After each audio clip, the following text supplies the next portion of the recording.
think we've got 12 flex players to rank, and you can help us in the chat here on YouTube and Twitch. If things are difficult to decide, then we might have to kind of refer to that one. Okay, I see Selim already in the S tier. Love to see that.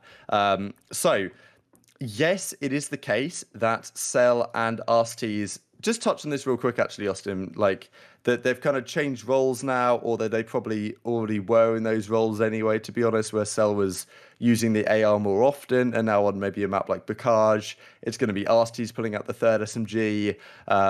But so far this season, he's been kind of considered a flex. We already voted for ARCITYS last week in the AR convo, so you kind of have to follow through and do Cell in this one, because, you know, otherwise Cell doesn't get to go anywhere. So on the flex spot, like this is where I hate the term flex and everything, because the same thing I said with Kenny and Draza last year. Like Kenny was the really aggressive player, but he was still the main AR. Draza was the really slow player, like not really slow, but he was a slower paced player, but he was their flex because he would pull out the SMG. I mean, the game plan for our hard point, it was for MC to be using a sub on a couple of hills. Like there was a couple of hills across 3 maps that he was using a sub on. Granted, I think it's because he doesn't make as many highlight plays with SMG. Like his highlight plays are with AR. He still makes a lot of great plays with SMG, but like people just remember his AR plays. And in SMD, that we have some set plays that, you know, players switch different weapons. And iLLeY makes a lot of great aggressive plays. You know, there's been a couple in Berlin. He almost made a sick 1v3 on Bocage with an SMG, but you know, strategically, MC's always been our flex. It just changed after the major, where we wanted MC to be more comfortable with an AR, and iLLeY is playing. He understands how to play the SMG very well in this game, so it just made sense to kind of switch that over. But again, strategically, MC was our flex, even though he was the slower of the 2 ARs before, you know, this change. Makes sense. Okay, here we go. I actually think this is really hard because there's a few players I'm looking at here, and I'm like, that's a solid A tier player, and that's a solid B tier player. But I don't know, like, okay, Cell's number 1, S tier, whatever. We don't really have to. You just want to go from left to right. We'll just start with iLLeY and then keep going. Yeah, okay, let's do that, because I don't know who the hell's number 2 on this list. I really don't. Okay, iLLeY. I think I've been doing, I don't know if you do these as well, Austin, the power ranking list for Crone or whatever, MVP rankings. Yeah. To me, I think I had to just about drop iLLeY out of my top 10, but I think that in these lists there is always a degree of recency bias, in that I think that iLLeY has actually been very impactful over the course of the year to Optic's success. Yes, he didn't have a great stage 2, had a poor major 2, but if you think about what he did in the grand finals against you guys to win it, like he had like the best series of his career. His comms are fantastic. He has these like flip a switch moments where he takes over a game, and where I place players here is always going to be biased to a degree by team success, because if the team's having success, they are contributing to that success. If the team isn't having success, it doesn't matter how well they're shooting straight, I care less, effectively. And the streak that Optic went on, to me, I think iLLeY's an A tier flex player. I think he does enough to be considered that way. Some might put him B, but I think over the course of the season, he's certainly in the A tier. I don't know where he goes in the A tier, but that's just my perspective. Yeah, I wouldn't hate if he was in B, just on consistency levels. Like I feel like he had a really rough major 2, but over the course of the whole season, I would still put him in the A. He was like, he is Optic's X factor. Like their MVP, I would argue, is Shotzzy, but he's like the X factor. Whereas when he is playing well, like when he's playing better, this team can reach a higher like height. When he's kind of struggling, it kind of caps where they can go. So I would still. I'm okay with him in A. Again, like when he's on his low, he's more like on the B tier, but I'll give him for like the entire season so far. He had just such a good stage 1 that I can't argue with him being an A. Yeah, okay, cool. All right, here we go, baby. Kenny, let's go. I think, okay, does he deserve any higher than D? It's tough to say. He was actually quite good at the start of the year, but he's pretty much been shocking since then. And I know he talked about the fact that like he had to do a lot in the comms that was kind of affecting his play and where he was looking, right? Okay, we do have some stats here, which is nice to see. I don't know. Look, if Octane's D as we put him D, I feel like we have to put Kenny D. I don't want to put him D, but I feel like who else goes below him on this list? There's not many, if any. Yeah, that's what's tough. Like I wouldn't hate to see him in C, but at the same time, I We don't have a think he's few a tiers to play with, so yeah, that's my thing. Like I don't think he's a D tier player. Like I don't want to say he's D tier, but I don't think he's been he's been consistently performing at better. D tier level, and that's the thing. Like, he's Yeah, definitely not a D tier player. But he hasn't well, looking at the rest of the player pool, he hasn't played better consistently than any of those, what is that, 10 players? That's 9. Any of those other 9 players, he's not consistent. Maybe Cammy. Like I think him and Cammy yeah, have been like the but most Tim and Cammy are down there, and I feel like putting Kenny in a tier above Cammy is unfair on. okay. Yeah, okay. You know what I mean? I feel like they should Yeah. both be in the same tier. Like, I guess probably we it's can got put to him be in D, D right? for We've got a now. D tier. We could And then switch what it up. then when we go through all 9 of the remaining ones, then we can try to play around with the tiers. Yeah. Okay. All right. Chuck Cammy in there as well. To me, Cammy is slightly behind. Is he slightly behind Kenny? I think he is I would because say he's slightly behind, yeah. I don't like. I can't remember a single game where Cammy has actually done anything. Like, do you remember a single game where Cammy's like popped off?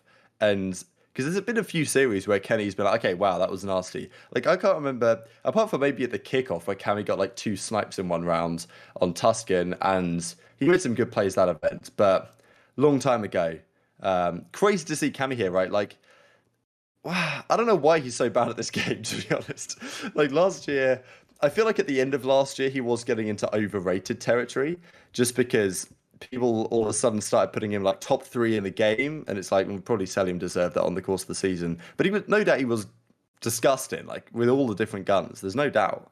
And he was such a key piece of their success with Kleenex, really. And now he's gone from being guaranteed top 5 player to just worst flex in the game. So tough scenes. I hope he gets back to it, but it's been tough. EU COD baby, you can't stay on top for long.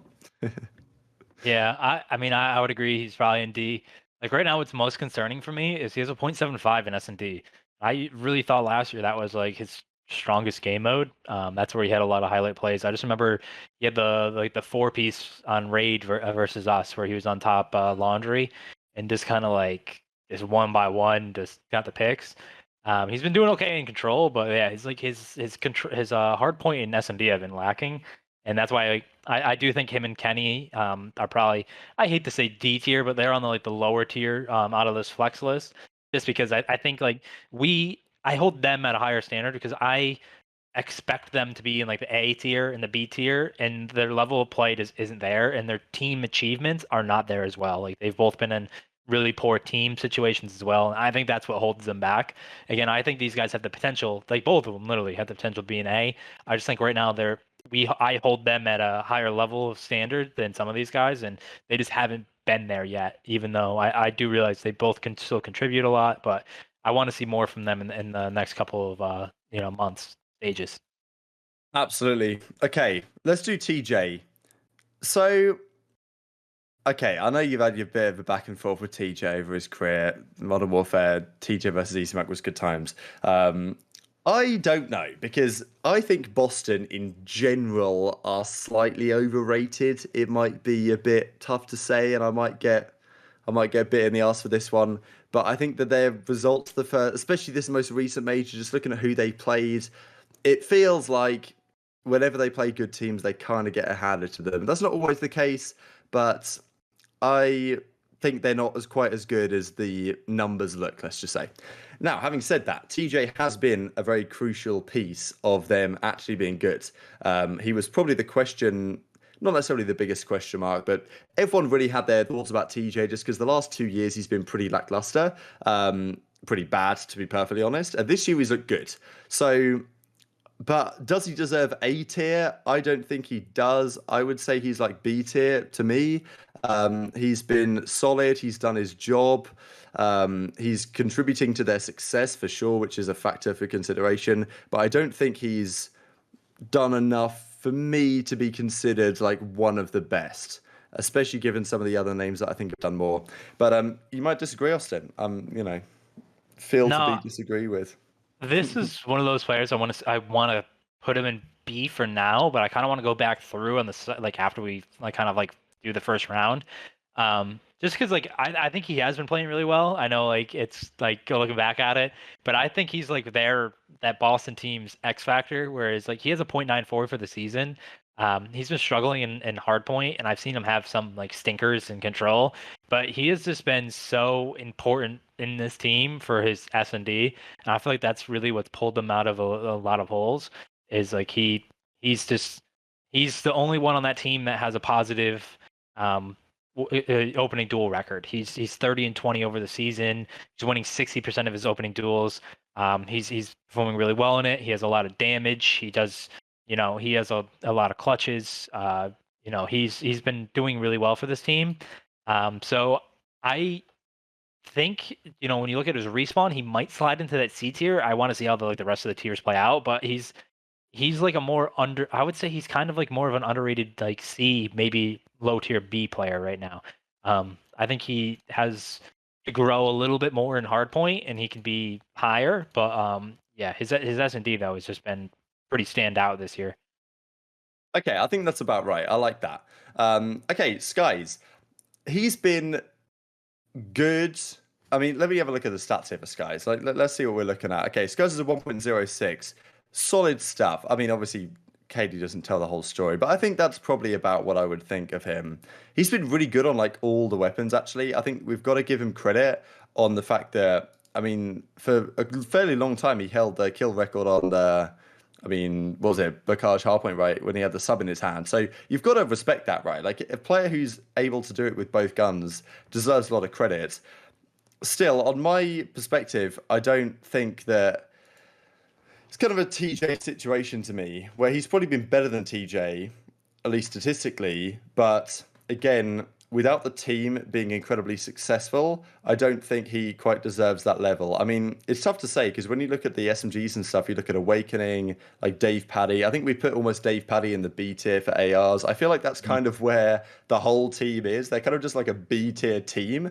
And then like that's basically just how it works. So for me, I think Skies is in B as well. I don't know whether I put him above or below TJ, to be honest. Probably above just because the performances. I don't think he quite deserves A. We might get back to that, but I think there's some other players I'd put above him. Yeah, I agree with you. Right, because so to put out some numbers there real quick, he has a positive KD in all three modes. He has a 1.02 in hardpoint. He has a 1.25 in S&D, and he has a where is it? He has a 1.06 in control.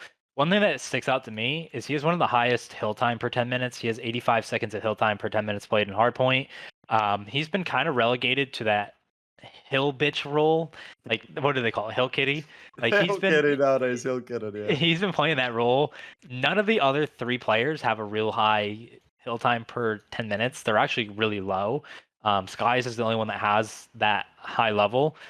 So he's been relegated more to the objective role as the flex player. Like he's like, I feel like Awakening's like that star SMG. Dave Paddy's been a little bit more aggressive than they are. Vivid's very aggressive SMG player, and then Skies has just been kind of relegated to the objective, but they can still lock it down. Which again, I don't hate. I don't know if that suits his play style perfectly, but that's the role he's been playing, and he's been doing it very well, I would say. He has a 1.25 in S&D, which I think is really like clutch for that team. He's the only one with a positive KD over the course of the season in that mode. He has 115 ADR.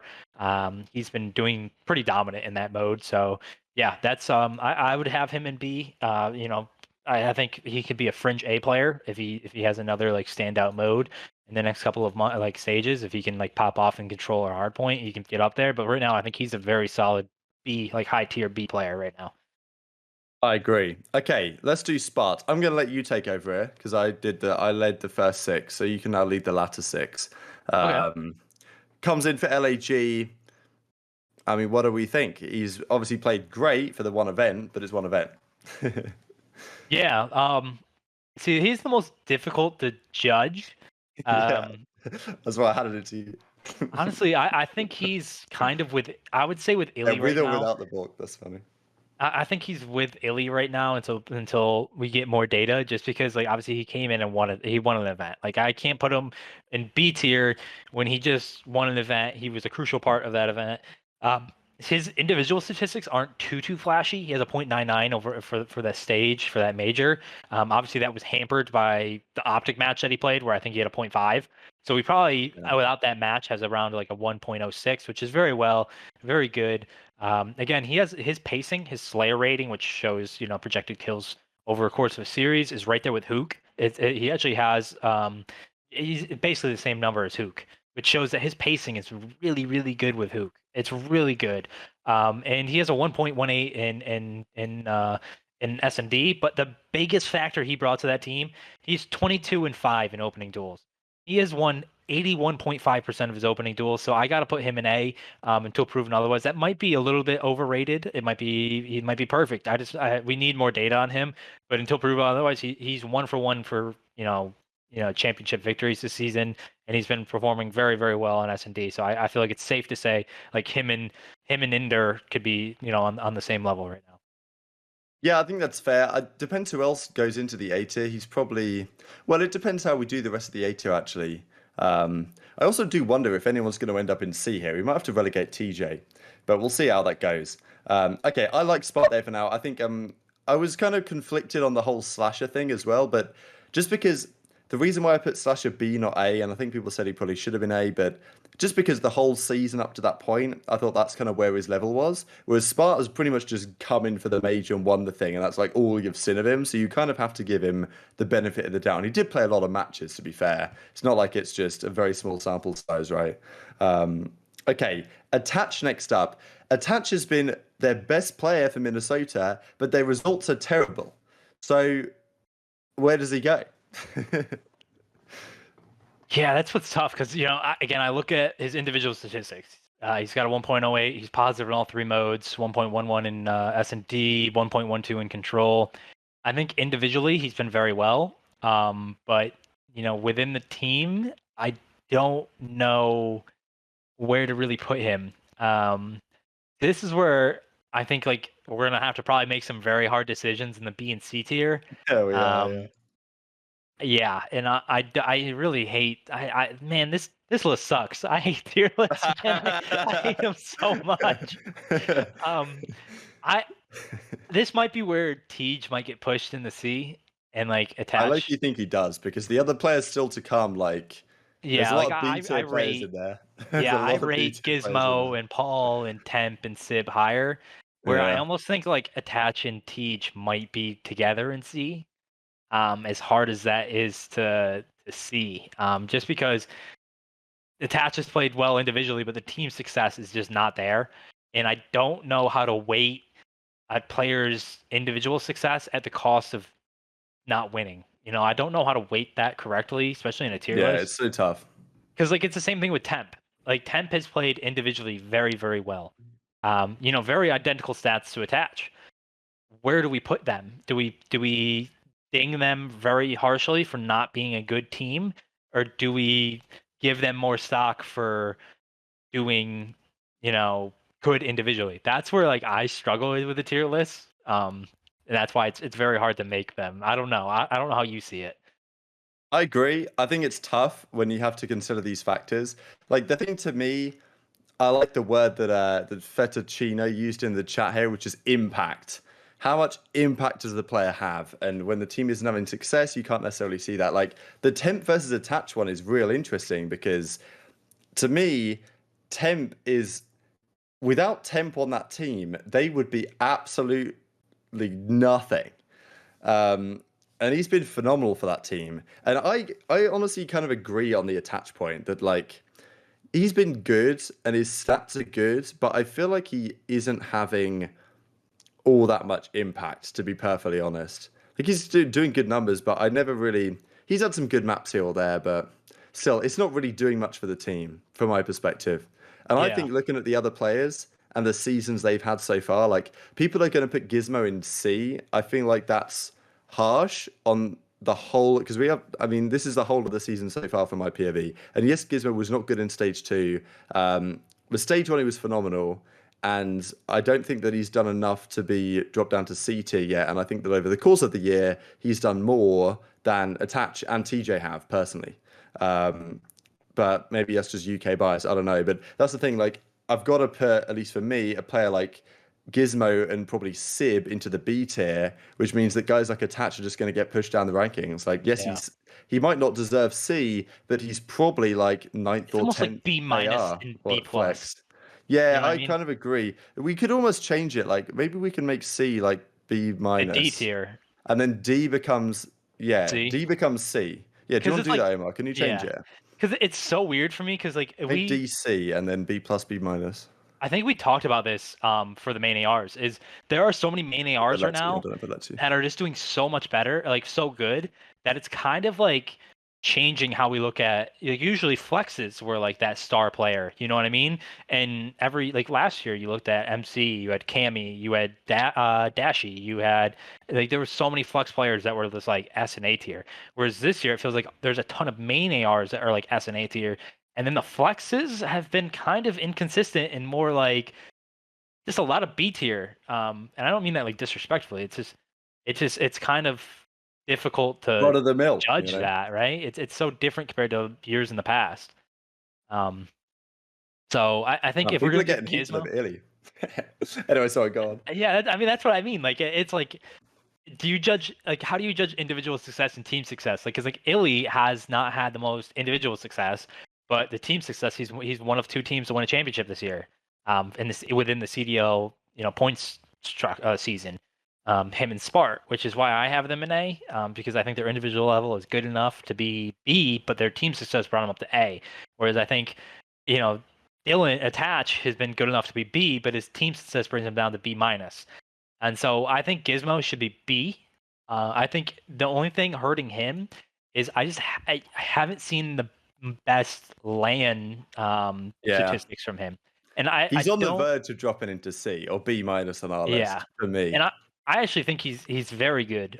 He started off very hot in the season, but I also think he's kind of been struggling to get going on LAN, whether that's because of the team environment isn't perfect when they get there, or like whatever it is. Obviously, in Major One, he had a ton on his shoulders. I understand that completely, but I do want to see more from him when the chips are down. When it's the most important matches. That's when I want to see just a little bit more from him, and he would literally be an A tier player. I think he's up there. So I think B probably, I would put him above Skies, is pretty safe to say for this one. Yeah, I think that that's probably right in my opinion, just based on like results so far, because they are like still maybe not number three team now. I think I'd probably put LAG above them, but like London is still there or thereabouts until proven otherwise to me.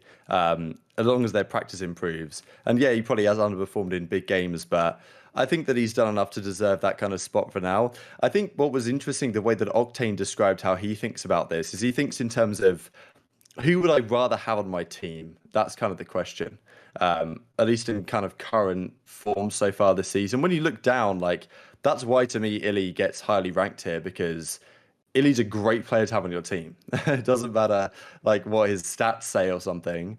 You know how important of a player he is with the championships and the success that he's had so far. So that's kind of where this kind of comes into play. But everyone's going to have their own opinion, so it is what it is. Yeah, which is why I actually had Zinni and A in our main AR, because I've actually like seen, and I get to see a little bit more of that, and he has been a very good leader for them and captain. So that's why I actually gave him additional points in my flex or my main AR tier list and bumped him up. The same thing for iLLeY. I think he's a very good leader for that team. Brings a lot of intangibles, and more importantly, he brings the best out of his teammates, which is very hard to do. And I think that you should be rewarded for that on these lists. It's not all about individual Absolutely. gun skill. Agreed. I think it's nice. We got a bit of nuance, and it's actually quite nicely spread out our list right now. But the three players that it's kind of, this is tough to me. So Paul X, his record in the CDL is really good, and I think in terms of the whole like, which player would I rather have?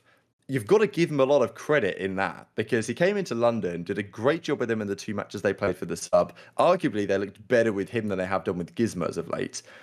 And then you've got to think that he comes into New York and immediately they go on a 6-game winning streak in Hardpoint. And actually make that team look good. As soon as he joins, the team actually flipped a switch. Now, you could argue if that was crim to the many or other things and factors, but still, Paul X has been very impactful for both the teams he's joined and was undefeated until the major. So he hasn't played that many series, but if we're gonna, Spart's played a fair few series and he got the A tier. He's definitely somewhere in B. I don't know what you think, Austin. I took the lead on that one. I didn't want to give it back to you. No, you're good. You're good. I agree with you. I agree. This is one of those players that had a lot of individual and team. Like he has a good series win record. Obviously not the major, but I would have him in B, right in between Gizmo and Skies right now. Again, I feel like he's been very good in hardpoint in SMD. He just has to pick it up a little bit in control. And I think that was more of a team, issue within control, not per se just him. But if he can get just a little bit better in control, he would be very well rounded on all 3 game modes. I think it's very safe to say that, B, but he's also another player where I want to see more from him because I think we've only seen a couple of series, not too many. I do want to see more from him. Same thing as Spart. I want to see whether he rises, if he can become that 3 game mode player, or whether he kind of stays or drops down to that B- tier with Dylan and TJ. But for now, I think it's pretty safe to say he's in the B sandwich right there. Yeah, I agree. I think that he was great when he first came in, and then he's. It does remind me a bit, I gotta say, of what happened to Paul last year, because he comes into London last season. He was really good for a time. Like, I don't know if you guys remember how many crazy games he had on Checkmate Control last year, where he would just go double positive and just win you the game. It was just absurd how good he was at that map briefly, and then it wasn't all that long after that point where Paul X kind of became a non-factor and kind of like a 0.95 type player. So hopefully that doesn't happen again for the New York team. But, it seems like when he was kind of fired up to get in the league, that's when he was like on full power, and then kind of since that's happened, he's kind of mellowed a little bit. But the success has been good, and I think he deserves B tier for now. I'd a valuable player on the team. I don't know how I can.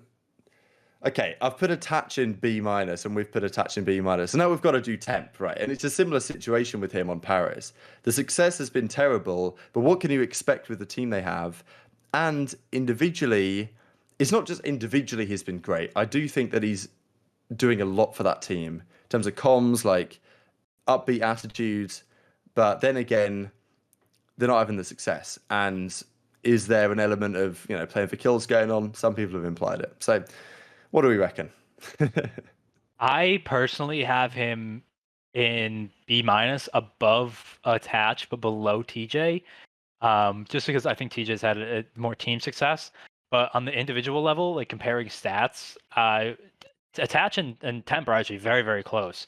Across pretty much everything. But the big thing for me is Temp has just been a lot better in hardpoint, and that's something where he's kind of like willed his team. We've heard it in the comms a lot. He's been pulling a ton of impact out of his players. He's been leading the comms, leading everything. But again, that team isn't doing very well. I feel like if he was on a better team, we could potentially see him in like an A. I feel like again on an individual level, he is performing very, very well. But when taking this into account, team success and player success and season-long performance, I think it's unfair to put him with like Sib and Gizmo when those players have been doing well and having more team success. That's the most difficult thing because obviously Temp doesn't have the same level of talent maybe around him. That's like something that's where tier lists, like it's so hard to do and there's so many like different ways to look at it, Yeah, I feel like Temp almost deserves better, but at the same time, I agree on it. If you're maybe put him at the beginning of B-, like put him above TJ. Yeah, I think so because we've got to put Sib in B, I think. Yeah, and therefore like I don't think Temp can be much higher than that because otherwise the tier list loses meaning if there's like 5 or 6 in B. So we've got to separate it to a degree. This is actually pretty like uniform right there. And I oh my god, it's stunning. Some would say. I think Sib goes in there. Yeah. So look, you guys are going to say we're underrating Temp, but then we've still got Temp here as like what is it, the 7th best flex, which I think is actually pretty fair given the other players in the league here. And maybe Attach is getting underrated, but like I don't know if we're gonna punish Attach because his team's terrible, then we have to punish Temp as well for his team being terrible because at the end of the day, yes, Temp is having great impact for that squad, but they're still not winning series, so I kind of don't care. You know what I mean? I only care if you're actually good, to be honest. Now, not to say that if I was a team and a GM, I'm not looking at Temp being great for that team and getting them anywhere close to success and thinking he could be a great asset for me. But in terms of ranking that, you know, the best in the game from top to bottom, I think that this is probably a fair way to do it. If you're looking, you know, if you look at KD, it's going to look different, right? But we're trying to bring a bit more nuance here, and team success is going to factor into that. It's just the way it works. So I think that Temp, if anything, has been, maybe he's been harshly done by, but I feel like all things considered, him being, what is that, 7th is not too bad. Okay, Sib. Weird debut season for me, this guy, because I was hoping he would tweet some more shit, to be honest, that he hasn't done, which has disappointed me. So, which is a little bit annoying. But it is what it is. He's been great at the start, and then he's been a little bit lackluster, but I think he's had his moments. So it's weird because Seattle, I think, are even they were a better team at that event than their placing suggested, given the Mac situation. I think Sib. I think where Omar's going to put him for me is actually about right. I think he's probably bottom of the B tier to me. You might want to put him higher, Austin, which feel free to argue that. But I don't know if I've actually seen enough of him. I mean, let's have a look at the stats here, see what it says. It's probably not looking too bad. It's a 1.04, okay. Pretty good slayer rating as well. I'll make it easier for you. Oh, I like personally, I'm going to argue that he should be at the front of B tier. I think him and Gizmo are the clear-cut two people I see reaching into that A tier. If their consistency across, everything improves. I think both of them have the weakness of S&D that they can improve on. But right now, Sib beats Gizmo in KD, Slayer rating, adjusted KD, tests, which is the percentage of engagements that end positively, which is either kills or assists. They have the same exact hard point, but Sib has more kills per 10 minutes, damage per 10 minutes, engagements per 10 minutes, non-traded kills per 10 minutes. Gizmo beats him on most of them in S&D, but they're both lackluster in S&D. And then in control, Sib has a 1.1 in control, Gizmo is a 0.93. Sib has a better attacking and defending KD. He has more kills per 10 minutes. He has a lot more damage per 10 minutes. He has a lot more non-traded kills per 10 minutes. He has his advanced stats are a lot better in the 2 respawn modes. And that team has had not the same level of team success as London, but I would argue that team should have had a much, much better result at that second major. They had one of the worst strokes of luck I think I've ever seen. It's up there with when Preston got sick for LA Thieves at that event, where they clearly should have placed better, but they just, it sucks. And I think him and Pred. I think Mac's their best player, like underrated best player. But I think Pred and Sib are they take turns being that second star, and that's very important. And if one of them finds that consistency, they're going to be a walking star player, just putting up great numbers every map. But right now, again, I have him at the top of B, but him and Gizmo, I do see one of them getting into the A tier pretty much after this next major if they keep performing at the level they are at times. I like it. You know what? You brought the stats, you brought the receipts. I don't think I could disagree, because at the end of the day, Gizmo is kind of an onliner right now, and Sib's actually done more on LAN. And I think probably I was being a bit harsh on him just because I was hoping he would I was hoping I could get him on some more thumbnails. You know what I'm saying? Hasn't happened yet, but there's still time, Sib, if you're listening. Okay, look at the beautiful symmetry, by the way. Can we just appreciate the symmetry? The only thing that would have changed is if we put Temp in the S tier. And then all of a sudden we've got a beautiful, coherent unit. Look, there's some nuance involved here. I think there's a nice balance between individual performance and impact for the team. There we go. Well, that's an interesting shape that over. It's kind of that's the one. That's the one last thing too, because I see people reacting to the no D tier. So the way I look at this, right, is a D tier player, not to make anyone upset. You can go look at the stats and you can see the D tier players. There's some players that have really struggled across all stats and team success. The only reason why I would argue Kenny is not a D tier player and a C tier player, but not on the same level as those 3 above him, is because he has the same exact individual stats as they do, and that's with having a absolutely grueler of a stage 2. He had a much better stage 1, and I think his potential to do better is there. I think both of them are extremely underperforming compared to what we expect. But both of them actually have good individual statistics. Both of them actually had at least one good major cycle. Like Cammy and Co plays top four. Maybe What did stats Ellie? actually aren't that bad. Like, here's a point nine Yeah, six. It's both actually both of not them. tragic, is it? Yeah, both of them aren't that bad. Like they're not. Again, I'm not gonna throw names out there because I don't want to throw daggers, right? Like unnecessary daggers. But like there are some D tier statistics when you look at the overall sheet. And personally, I don't see those two in that category, especially when they did do a lot better in stage one, but just absolutely shit the bed in stage two. If that continues this next stage and at the pro am, like again, argument can be clearly made to be in the D tier. Obviously, Kenny will be running a different role, but if I guess for Cammy in that instance, but if they struggle in this next one, yes, D tier 100%. But I still have to wait having a good stage one against having a terrible stage two.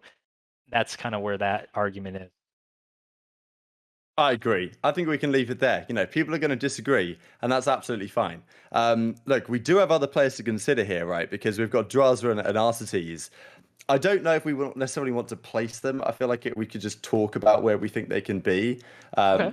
But because I guess, I mean, we can if we want, but I feel like it ruins our beautiful list of kind of current flexes so far this year.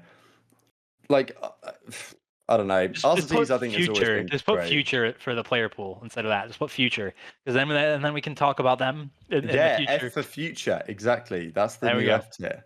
I like that. Okay, cool. Yeah, future flexes come through.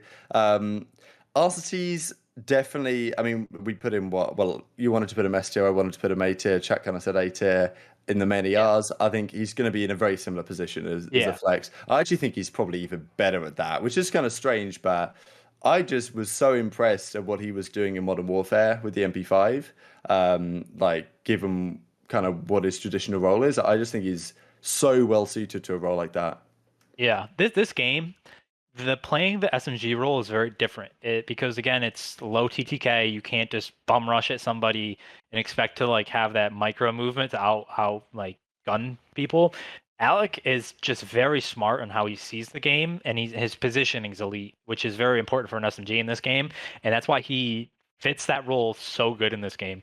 I would be okay with A. I think if we win a tournament, like if we can finally get over that hurdle, Alec would replace MC at the top. Honestly, I think like right now Alec is like he's really good. I can't wait to see him more on that flex role. Obviously, people have seen it in S&D. He like the first round that comes to my mind was the round 11 where on Berlin where he took the bomb and literally entered into sight, planted it, and then got 3 kills inside of I think it was B on Berlin and just absolutely put everyone in the blender to win us that match. Draza, I think Draza right now we could say B minus if he performs this. Like I feel like he actually had some underperformances on the SMG. I feel like he could be in that middle of the pack if he performs kind of how he did in Cold War. That's where I kind of saw him in Cold War was kind of middle of the flex pack, like not superstar, but he didn't perform badly. He did his job very well. I feel like that could be the same kind of feel in this game. I feel like that's where I could see him fitting in.